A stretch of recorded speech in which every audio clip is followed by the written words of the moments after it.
여러분 안녕하십니까. 2월 3일입니다. 음력 1월 13일 임진일 용날 금요일입니다. 1년 중 벌써 34번째 되는 날이고요. 오늘은 탄생활은 황새냉이가 되고 탄생석은 메랄라이트, 2월달 탄생석은 자수정이 됩니다. 오늘 탄생목은 노송나무고요. 우리 주변에 일어난 일들을 한번 보겠습니다.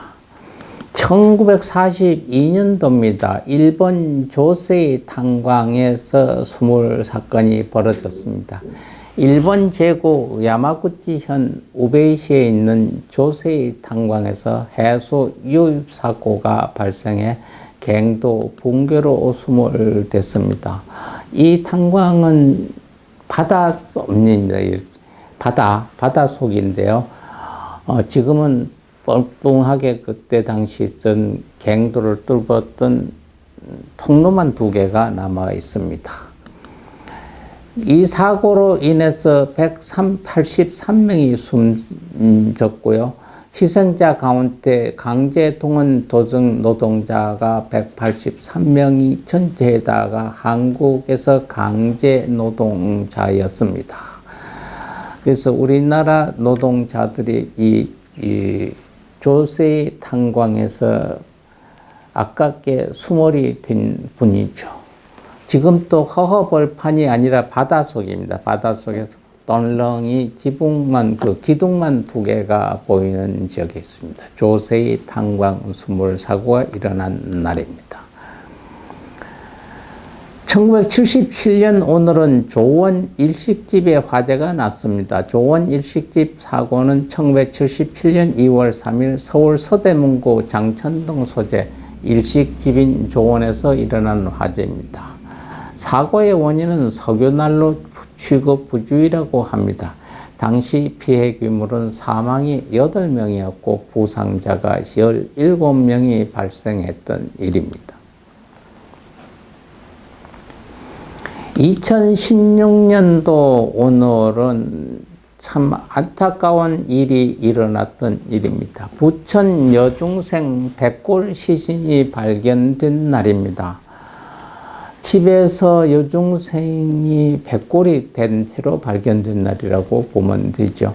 2015년 3월 경기도 부천시에 거주하는 당시 신학대학교의 겸임 교수이자 당시 현직 성결교회 목사였던 이응분과 48세와 계모 박모씨 40세가 당시 중학교 1학년이었던 자신의 작은 딸 이모양 당시 12살을 지속적으로 폭행해 숨지게 하고 1년 뒤인 2016년 2월 3일까지 자신의 집에서 방치한 사건입니다.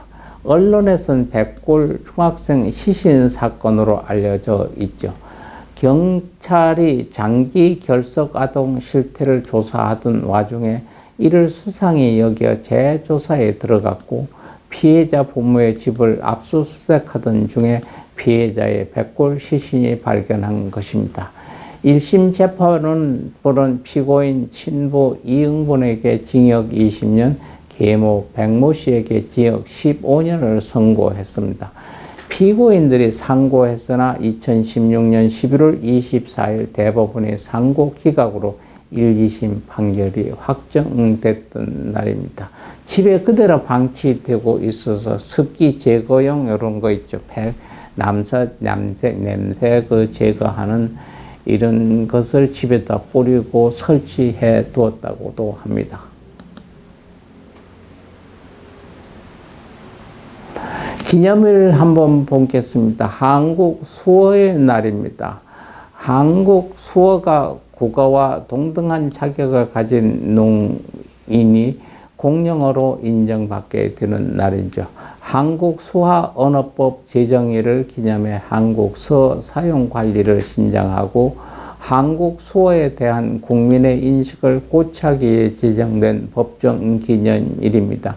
2020년 9월 한국 서의 날을 2월 3일로 지정하는 한국수화언어법 일부 개정 법률안이 발의되면서 이 개정안은 12월 2일에 통과되어 12월 22일에 공포되어 관련 법정 기념일이 되면서 2021년에 처음으로 맞이하게 됐습니다. 오늘 또한 내셔널 당근 케이크 데이입니다.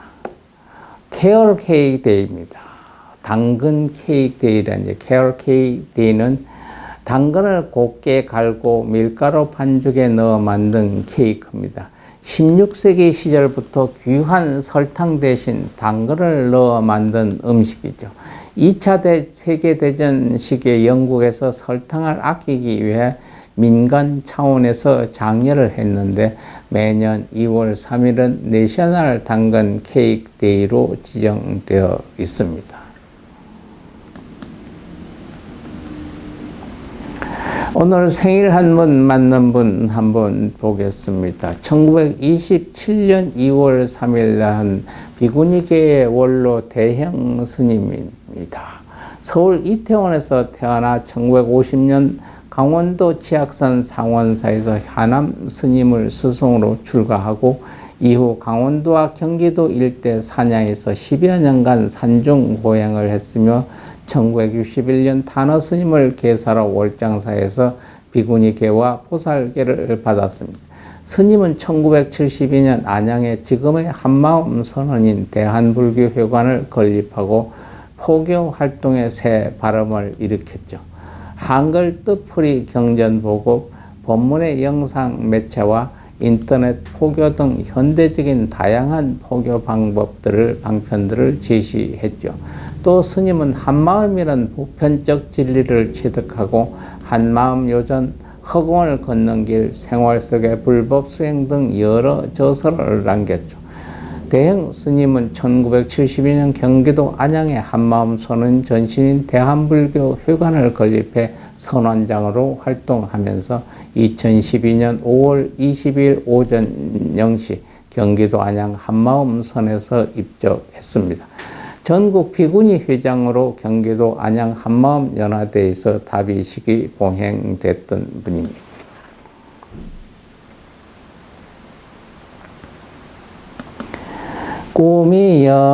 꿈이었다고 생각하기엔 너무나도 아쉬움 남아 가슴 태우며 기다리기엔 너무나도 멀어진 그대, 사랑했던 마음도 미워했던 마음도 허공 속에 묻어야만 될 슬픈 옛 이야기, 스쳐버린 그날들, 잊어야 할 그날들, 허공 속에 묻힌 그날들, 조용필의 허공을 작사, 작곡한 정풍송 씨입니다.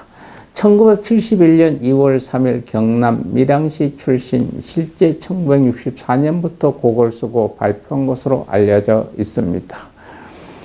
패트김, 이미자, 최희준, 나훈아, 조영남, 조영필 등의 가수들과 작업하며 다수 히트곡을 남기며 작사가로서 정욱이란 필명을 사용하기도 했습니다. 조영필의 허공, 한혜진의 갈색 추억 등이 대표작이고 1994년 10월부터 2000년까지 전국 노래자랑 심사위원으로 활동을 했으며 가요무대 주제가를 작사, 작곡했던 분입니다. 우리나라 최초로 커밍아웃 했던 연예인입니다. 1971년 2월 3일 충청북도 천양군 천양읍에서 출생한 홍석천입니다.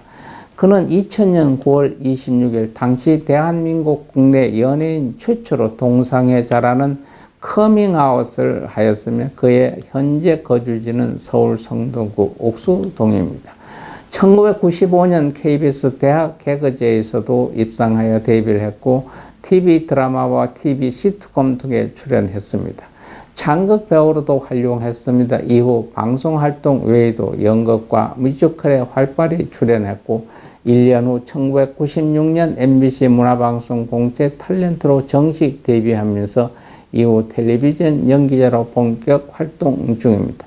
평소에도 낭만, 성향, 독신주의를 표명하던 그는 2000년 9월 26일을 기하여 그 당시 국내 연예인 최초로 동성애자 전략 관련 커밍아웃을 하면서 화제가 됐어요. 따라서 그는 공식적으로 자신이 게이임을 세계에 알리게 됐던 것입니다.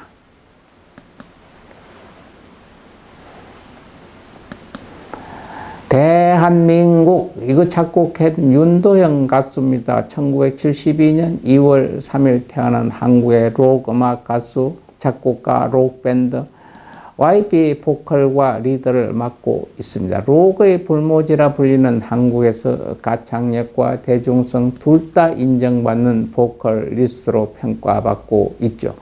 윤도현은 경기도 파주군 임진면 현 파주시 문산읍에서 태어나 동네에서 세탁집 아들로 통합니다.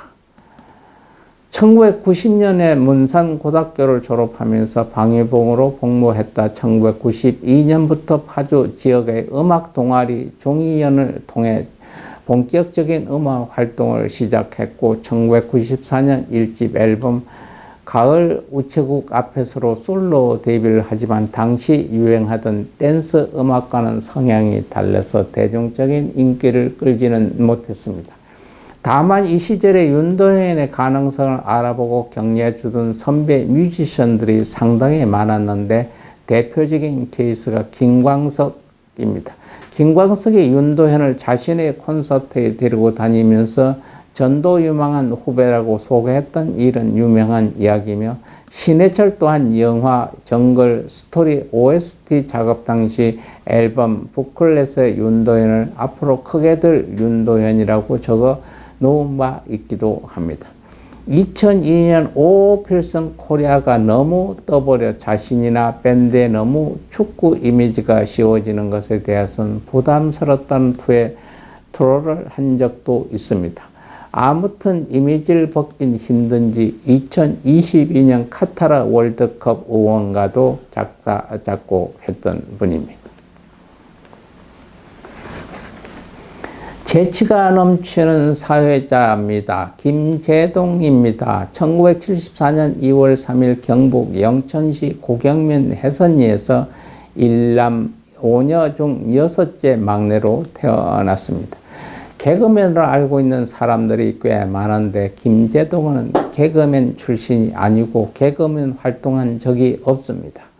당 행사 진행자 생활 당시 더 노력해서 미래의 스탠드업 코리안이 되는 것을 목표로 한 적은 있다고 합니다. 스탠드업 코미디는 현대 한국 내 일반적인 이미지의 개그맨 활동 방식과는 차이가 있지만 과거 잔이윤이나 주병진 같은 스타일을 원했던 것도 아닙니다. 그것도 그냥 한국에 있으면 스탠드업 코미디를 하는 게 아니라 국제적인 자리에서도 스탠드업 코미디를 하는 것을 목표로 해서 영어 공부도 한때 따로 했고 실력도 제대로 괜찮은 편이라고 합니다. 김재동의 강연 스타일도 스탠드업 코미디 형식을 차용했다고 보면 되겠습니다. 1994년 문선대 사회자로 데뷔를 하면서 1999년 오방랜드 영타운 진행자, 야구장과 농구장 장내 아나운서, 각 대학의 오리엔테이션 강사, 축제 진행자 등을 거쳐서 가수 윤도현과의 인연으로 2002년 KBS ETV 윤도현의 러브 레터를 통해 연예계에 데뷔를 했습니다. 2006년 KBS 연예대상에서 대상을 받았던 분입니다. 우리 주변에 왔다가 가신 분, 길 맞는 분 보겠습니다. 2006년도 오늘 가신 분 이준구 언론인입니다. 1916년 충주 출신입니다. 2006년 2월 3일 사망한 언론인으로 경향신문사 사장과 한국신문발행인협회 초대 이사장을 역임했습니다. 1978년에 아마산업주식회사를 설립했고 1986년 신재문화재단을 설립했습니다. 그가 사주로 있던 경향신문은 그가 반국법 위반으로 구속 상태인 1965년 박정희 정권 하에서 중앙정보부에 의하여 강제 매각됐습니다. 2006년 2월 3일 90세의 나이로 사망을 했었던 분입니다. 다음은 2009년 2월 3일 사망한 기업자입니다. 최형구 기업인입니다. 사회사업가죠. 종농구 장학재단 설립 이사장, 형해장학재단 이사장을 역임했고 고학생들을 비밀리에 후원하던 분입니다. 3.15 부정선거 책임자로 사형을 당한 전 내무부 장관 최인규의 동생이기도 합니다. 호는 일사고요. 경기도 광주군 출신입니다. 경성고등학교와 서울대학교 상과대학 경제학과를 졸업했던 분입니다. 1983년 서울시장 표창, 84년은 교통부 장관 표창, 85년은 대통령 표창, 2009년 국민훈장 동백장을 수상했습니다. CJ 대한통운 전신 한국 미국 창고 등을 통해 재산을 모았고 1966년 택시회사를 인수해 동신운수를 설립 운영했습니다. 1967년엔 삼신운수를, 68년은 국도화물운수를 건립을 했죠. 사업을 하면서 그는 어려운 학생들을 찾아 장학금을 전달하기 시작했고 64년에는 문교부 차관에 임명돼 공직자로서 활동을 했습니다. 고려대학교에 고학생이 있다는 소식을 접한 그는 자신이 신분이 드러날까봐 동아일보에 연락하지 않고 비밀리에 고려대 입학처에 문의해 고학생의 연락처를 알아내 후원하기도 했다고 합니다. 1993년 사제 153억 원을 기부하여 자신과 부인의 이름에서 한 글자씩을 딴 형해장학재단을 설립하고 이사장에 취임했습니다. 2004년도는 종로구에 70억을 기부해 종로구는 최형규 설립 이사장의 사제 출연을 바탕으로 종로구 장학재단을 설립했고요. 최 이사장은 이사장 재임 기간 동안 자신의 모습이 드러난 것을 꾹꾹거렸으며 형해장학재단 관계자의 증언에 의하면 지금까지 6천여 명의 학생들에게 장학금을 지급했지만 장학금을 받은 학생 대부분이 최 이사장의 이름조차 모르며 그 흔한 장학금 전달식 사진 한 장 찍은 적이 없다고 증언했습니다. 2009년 2월 3일 향년 88세로 사망을 하셨던 분입니다. 일기가 고르지 못한 날씨입니다. 여러분 건강 조심하시고 오늘 또 남은 시간 알뜰살뜰하게 행복하고 즐거운 시간 보내시고 건강한 모습으로 내일 또 여러분 뵙겠습니다. 오늘 또 고마웠습니다. 감사합니다, 여러분.